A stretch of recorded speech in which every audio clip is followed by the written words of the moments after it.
ஏனப்பா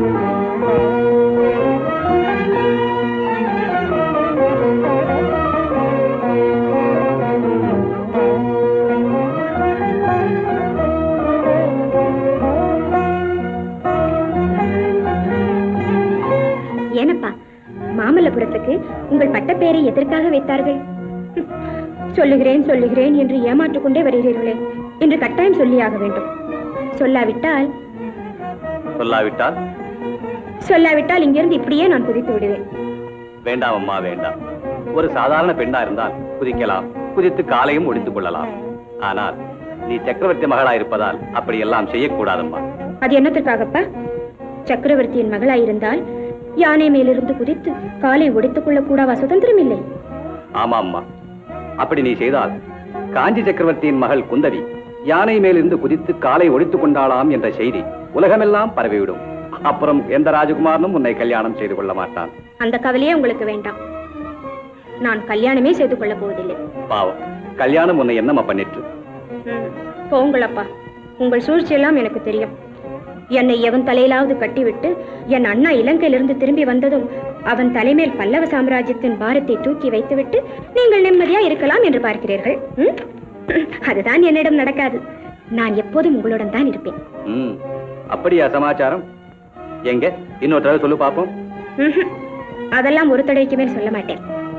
ஏ ஆவத் பாந்தவா, அநாத ரக்ஷகா, இந்த வாயாடி பெண்ணை கட்டிக்கொண்டு எந்த ராஜகுமாரன் திண்டாட போகிறானோ அவனை நீதானப்பா காப்பாற்ற வேண்டும். உங்கள் பரிகாசம் எல்லாம் ஒரு பக்கம் இருக்கட்டும். இப்போது யானை நிறுத்த போகிறீர்களா, இல்லாவிட்டால் குதித்து விடட்டுமா? வேண்டாம் அம்மா வேண்டாம்.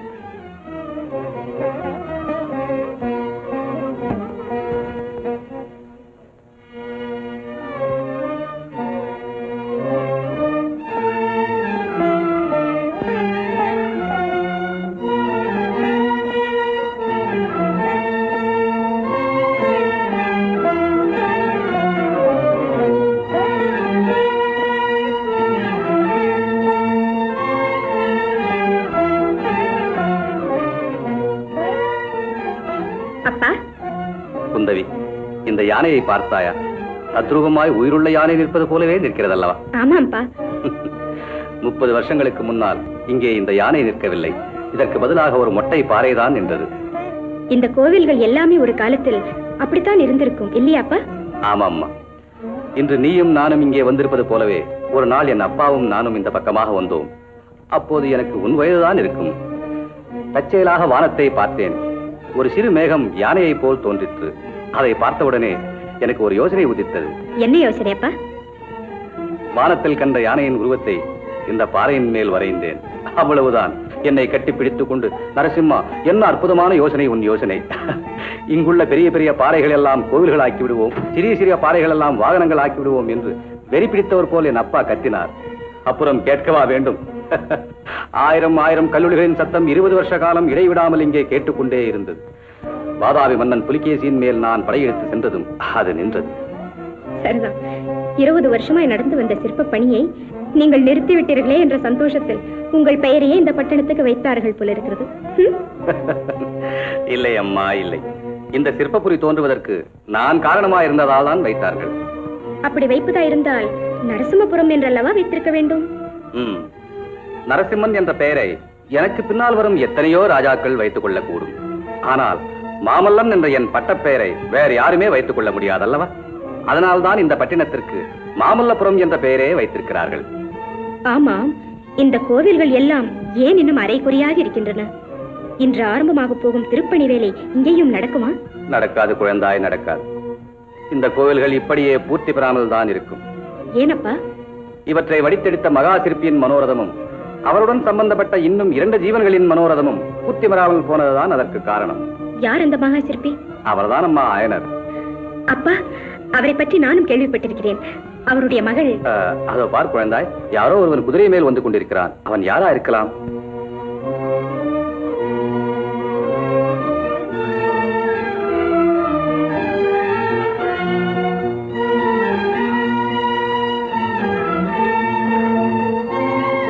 அடியேன் தண்டம், உறையூரிலிருந்து வருகிறேன். அச்சுவர்ம பல்லவராயர் தங்களிடம் சேர்ப்பிக்க சொன்னார்கள். இதில் அடங்கியுள்ள விஷயத்தை பற்றிய கட்டளையை நேற்றே அனுப்பிவிட்டோம். நீ போகலாம். நன்றா இருக்கிறது நீங்கள் அரசாளும் லட்சணம். ஓலை வந்தால் அதை படித்துக் கூடவா பார்க்க மாட்டார்கள்? என்னுடைய ஞான திருஷ்டியில் உனக்கு நம்பிக்கை இல்லை போல இருக்கிறது. இந்த ஓலையில் என்ன எழுதியிருக்கிறது என்று சொல்லட்டுமா? சோழ ராஜகுமாரன் விக்கிரமன் இந்த புரட்டாசி பௌர்ணமி என்று சோழ நாட்டின் சுதந்திர கொடியை உயர்த்த உத்தேசித்திருக்கிறானாம். அவனை என்ன செய்கிறது என்று அச்சுதவர்மர் கேட்டிருக்கிறார். வேண்டுமானால் நீயே படித்து பார்.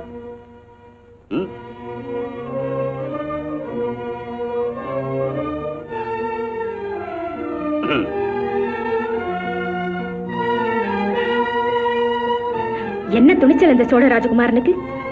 அவனை நீங்கள் சும்மா விடக்கூடாதப்பா. தகுந்த தண்டனை கொடுக்க வேண்டும். அதற்கு தானும் அவனை காஞ்சிக்கே அழைத்து வர சொல்லியிருக்கிறேன். வா போவோம். எல்லோரும் நம்ம எதிர்பார்த்துக் கொண்டிருப்பார்கள்.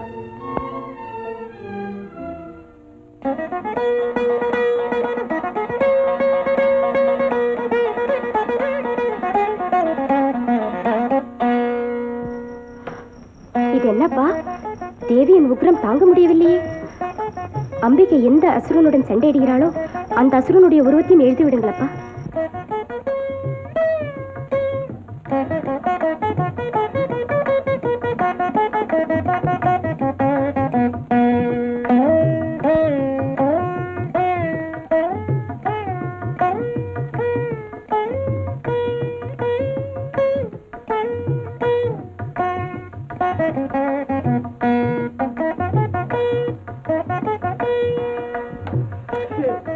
இப்போதுதான் நம்பிக்கையை பயமில்லாமல் பார்க்க முடிகிறது.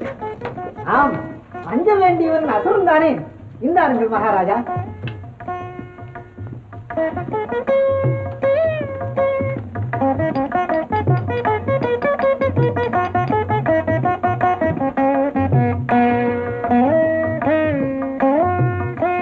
வாதாபி புலிகேசியின் படையெடுப்பால் 8 வருஷங்களுக்கு முன்னால் நின்றுவிட்ட இந்த திருப்பணி இனியாவது தங்கு தடை இல்லாமல் நிறைவேறட்டும். காலத்தை வெல்லும் கற்கோயில்களை உங்கள் கற்பனையும் கல்லூரிகளும் சிருஷ்டிக்கட்டும்.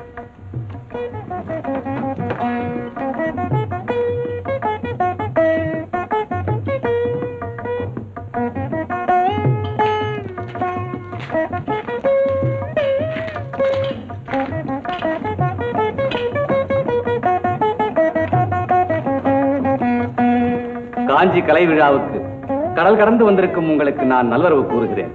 வணக்கம். தங்கள் நல்வரவுக்கு நன்றி. நாங்கள் செண்பகத்தீவை சேர்ந்தவர்கள். என் பெயர் சித்தார்த்தன். காலம் சென்ற விஷ்ணுவர்தன மகாராஜாவுக்கு நீர் முதன் மந்திரியாக இருந்தேன் இல்லையா? ஆமா. அவருக்கு சந்ததி ஏதும் இல்லாததால் எங்களுடைய நாடு அரசர் இல்லாத நாடாகி அக்கம் பக்கத்தில் உள்ள சட்டைமுக்கு சாதியாருக்கு வேட்டைக்காடாகிவிட்டது. நானும் கேள்விப்பட்டேன். ஆனால் சோழர் குலச்சொத்தான அந்த நாட்டு விவகாரத்தில் நான் தலையிட விரும்பவில்லை.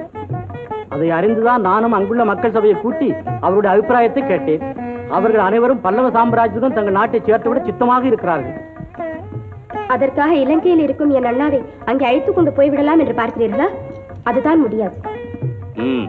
ஆமாம், எங்கள் இளவரசி சொன்னால் சொன்னதுதான்.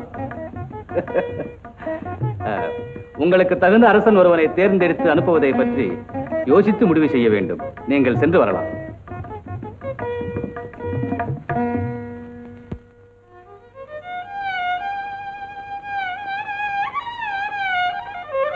உன்னை பெற்று வளர்த்த கை உனக்கு பெருமையுடன் வேலெடுத்துக் கொடுக்கிறது. இந்த வேலை பற்றுவதில் உள்ள உறுதி உன் உள்ளத்திலும் இருக்கட்டும். வானத்து முழுநிலவு போல் நீ வளர்ந்து விட்டாய். உன்னுடைய நாடு இன்னும் வளரவில்லை என்பதை ஞாபகத்தில் வைத்துக்கொள். பகைவரும் பார்த்து நிச்சய வீரம் உன் தந்தையின் வீரம். அதற்கு பழுதில்லாமல் நடந்து கொள். உன்னுடைய முயற்சி வெற்றியடையட்டும். உன்னால் உன்னை பெற்ற நாடும் நாட்டு மக்களும் தங்களை பிணித்துள்ள அடிமை விலங்கை உடைத்தெறிந்து விடுதலை அடையட்டும். சென்று வா விக்ரமா. வென்றும் வருகிறேன் அம்மா. வெற்றிவேல், வீரவேல்.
ராஜபக்தி தேசபக்தி எல்லாத்தையும் ஒரு பக்கமா மூட்டை கட்டி வச்சுட்டு ஒழுங்கா படகொட்டி பழைக்கப்பாரு. ஆமா சொல்லுவீங்க ஏன் சொல்ல மாட்டீங்க?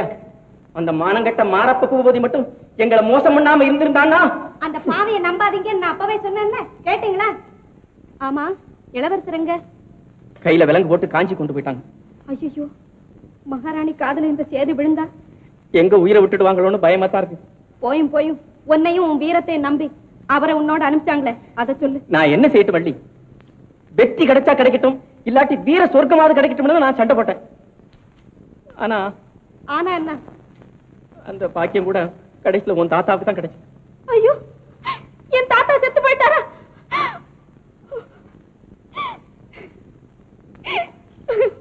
அழாத வள்ளி, பல்லவங்களால நமக்கு ஏற்பட்ட அவமானத்தை துடைக்கிறதுக்கு உங்க தாத்தா ரத்தமாவது உதவியா இருந்து அவருக்கு நம்ம மரியாதை செலுத்து.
ஏனப்பா இன்றைக்கு இத்தனை நேரம்?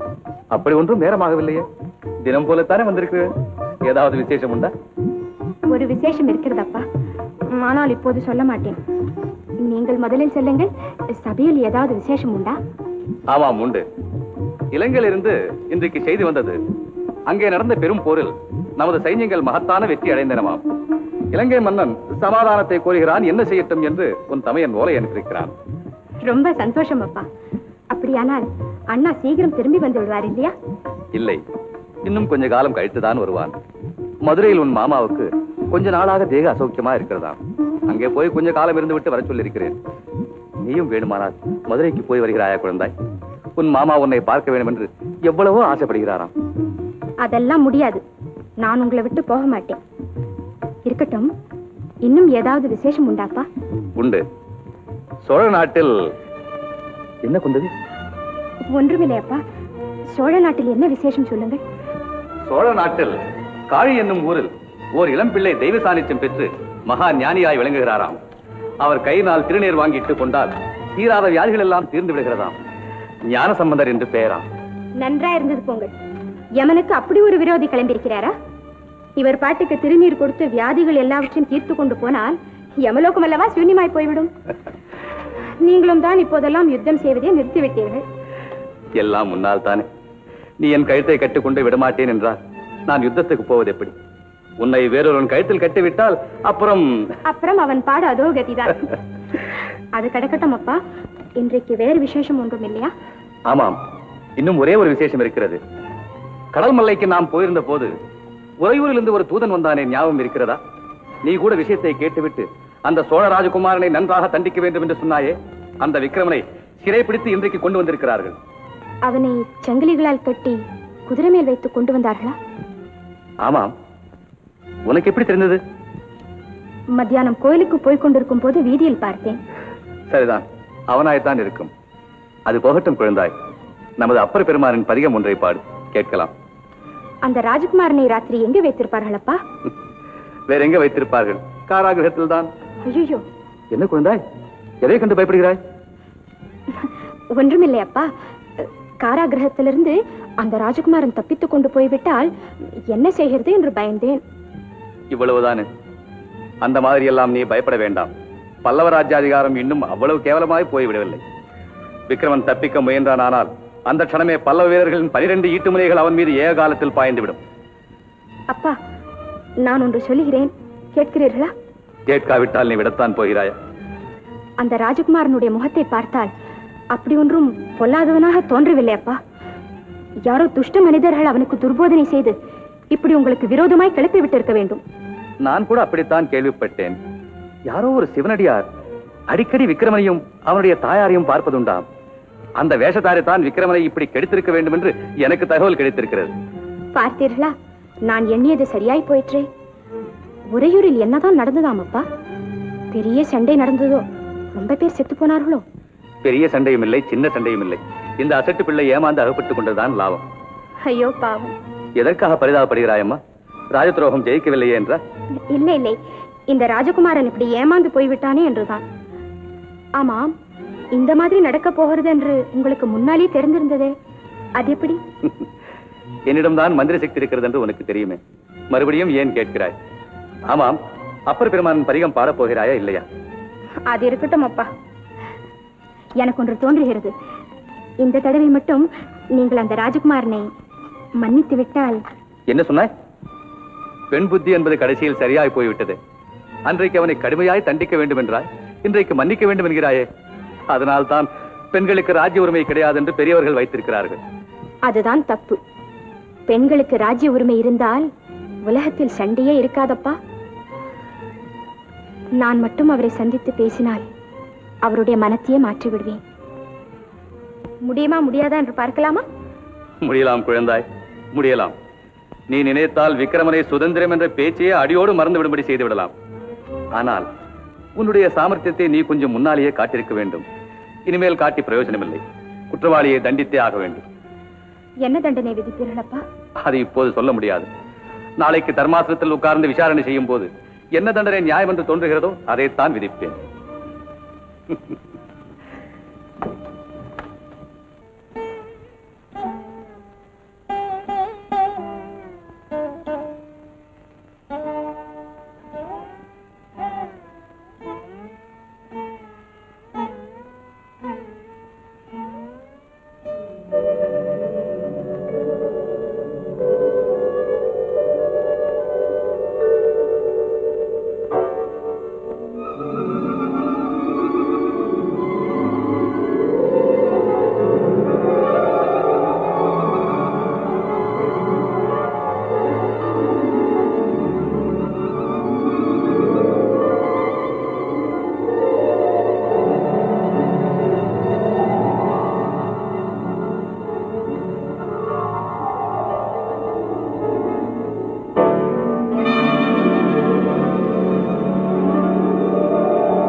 எண்ணாத இன்பம் பெண்ணாக வந்து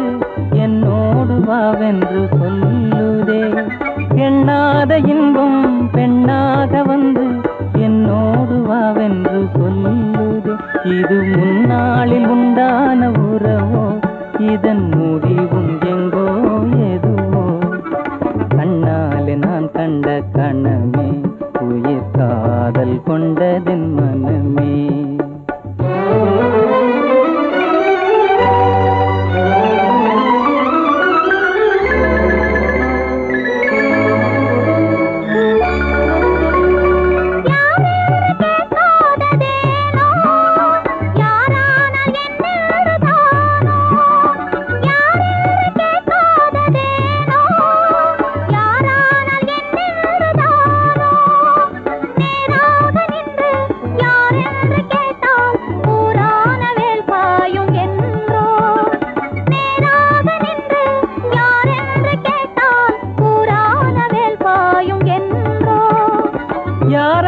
போதென்ன கண்ணே நான் உண்ணும் ஆனந்த தேனே. யாரான போதென்ன கண்ணே நான் உண்ணும் ஆனந்த தேனே. நீ வேறு அல்ல நான் வேறு அல்ல வேறென்ன நான் என்னும் சொல்ல. நீ வேறு அல்ல நான் வேறு அல்ல வேறென்ன நான் என்னும் சொல்ல. இனி என்னாலும் நீ இங்கு எனக்கே, இனி என்னாலும் நீ இங்கு எனக்கே. என் இதயம் எல்லாம் உமக்கே, என் இதயம் எல்லாம் உமக்கே.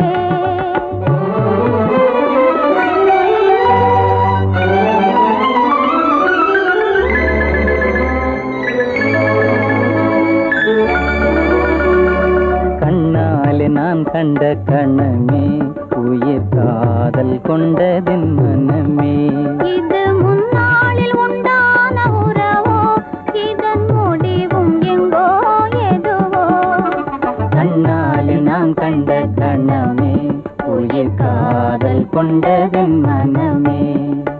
கண்ணாலே நான் கண்ட கணமே உயிர் காதல் கொண்டதென் மனமே.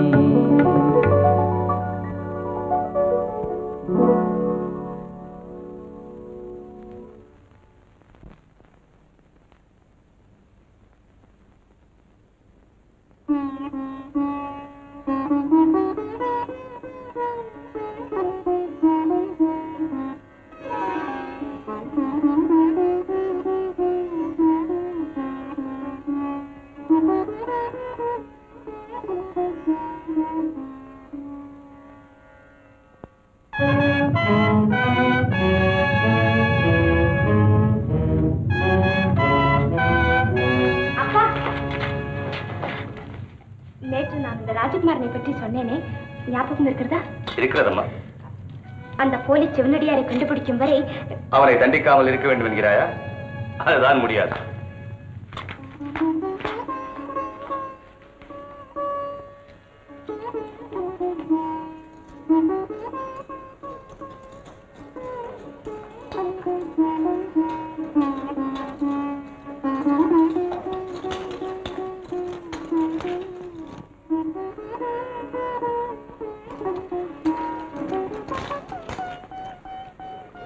என்னம்மா, என்ன சொன்னார் சக்கரவர்த்தி? அவர் சொல்வதை அவர் சொல்லுகிறார், நீங்கள் சொல்வதை நீங்கள் சொல்லுகிறீர்கள். சட்டமாம் சட்டம். யாருக்கு வேண்டும் சட்டம்? காதலாம் காதல். யாருக்கு வேண்டும் காதல்? உனக்கு, எனக்கு, ஏன் உலகத்தில் உள்ள அத்தனை ஜீவராசிகளுக்கும் வேண்டும் காதல். ஆனால் சட்டம் மனிதனை தவிர மற்ற ஜீவராசிகள் எதுவும் அதை வேண்டுவதில்லை. எல்லாம் அந்த ராஜகுமாரனால் வந்த வினை. ஏன் கமலி, உன் அப்பாவிடம் சொல்லி சக்கரவர்த்திக்கு தெரியாமல் அந்த ராஜகுமாரனை விடுதலை செய்ய சொல்லிவிட்டார். அச்சுதவர்மர் அச்சுதவர்மரா இருக்க முடியாது, அவர் மகள் கமலியும் கமலியா இருக்க முடியாது. நான் ஏன் தான் சக்கரவர்த்தி மகளாய் பிறந்தேனோ, நான் ஏன் தான் சேனாபதி மகளாய் பிறந்தேனோ. போதும், அரசு சபைக்கு போய் அங்கே என்ன நடக்கிறது என்று பார்த்து விட்டுவா.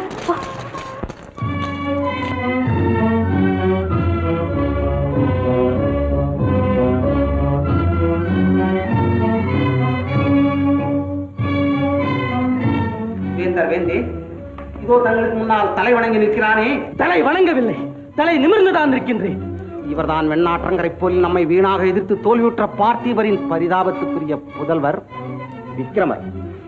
இவர் செய்த முதல் குற்றம் நமது சாம்ராஜ்யத்துக்கு விரோதமாக ஒன்றும் அறியாத உறையூர் மக்களிடையே கலகத்தை தூண்டிவிட்டது. இரண்டாவது குற்றம் சிராப்பள்ளி மலை மேல் பறக்கும் நமது சிங்கக்கொடி இறக்கிவிட்டு புலிக்கொடி ஏற்ற முயன்றது. 3வது குற்றம், அதை தடுக்க முயன்ற நமது வீரர் பலரை எதிர்த்து கொன்றது. 4வது குற்றம், கைதியான பிறகும் தங்களுக்கு முன்னால் தலைவணங்காமல் நிற்பது.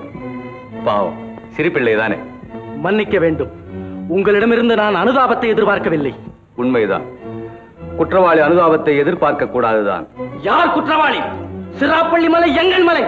அந்த மலை மேல் சிங்கக்கொடியை பறக்க விட்ட நீங்கள் குற்றவாளியா, இல்லை புலிக்கொடியை பறக்கவிட முயன்ற நான் குற்றவாளியா? சிராப்பள்ளி மலை உங்கள் மலைதான். போருக்கு முன்னால் போர்? எது போர்? 10,000 பேர் மேல் 20,000 பேர் படையெடுப்பதா போர்? வெற்றி? எது வெற்றி? 10,000 பேரை 20,000 பேர் வெட்டி வீழ்த்துவதா வெற்றி? இல்லை வேந்தே, இல்லை. வேண்டுமென்றால் நீங்கள் மட்டும் என்னுடன் நேருக்கு நேர் நின்று போர் செய்து பாருங்கள். அதன் வெற்றி தோல்வியை கொண்டு சிராப்பள்ளி மலையின் தலைவிதியை நாம் நிர்ணயிப்போம். அதன் தலைவிதான் ஏற்கனவே உன் தந்தையால் நிர்ணயிக்கப்பட்டு விட்டது. இப்போது அதை பற்றி பேசுவானே. வேண்டுமானால் அவர் கட்ட மறுத்த கப்பத்தை நீ கட்ட ஒப்புக்கொள். சிராப்பள்ளி மலை மட்டுமல்ல, உறையூர் சிம்மாசனமும் உனக்கு கிடைக்கும். உங்கள் யோசனைக்கு நன்றி. ஆனால் கப்பத்தால் அவற்றை பெறுவதை நான் விரும்பவில்லை, கத்தியால் பெறுவதையே நான் விரும்புகிறேன். அப்படியானால் நீ செய்த குற்றத்துக்கு என்ன தண்டனை தெரியுமா? தெரியும், சிரசாக்கினை என்று. அந்த சிரசு சிங்கக்குடியை வணங்குமானால்? வணங்கும். கிழக்கே உதிக்கும் சூரியன் மேற்கே உதித்தால். வீரத்தால் வாழ வேண்டுமே தவிர சாகக்கூடாது விக்ரமா. அருமையாக 1000 வருடங்கள் வாழ்வதை காட்டிலும் சுதந்திர வீரனாக ஒரே நாளில் சாவதே மேல். உன்னுடைய விருப்பத்தை தற்சமயம் நான் நிறைவேற்றுவதற்கில்லை. உன் வயதை உத்தேசித்து உன்னை நாடு கடத்துகிறேன். அங்கே நீ தப்ப முயன்றால் இங்கே உன் தலை தப்பாது. இவனை ஏற்றுக்கொண்டு போய் கப்பலில் ஏற்றுங்கள். அதற்கு மேல் ஆக வேண்டியதை கப்பல் தலைவன் கவனித்துக் கொள்வார்.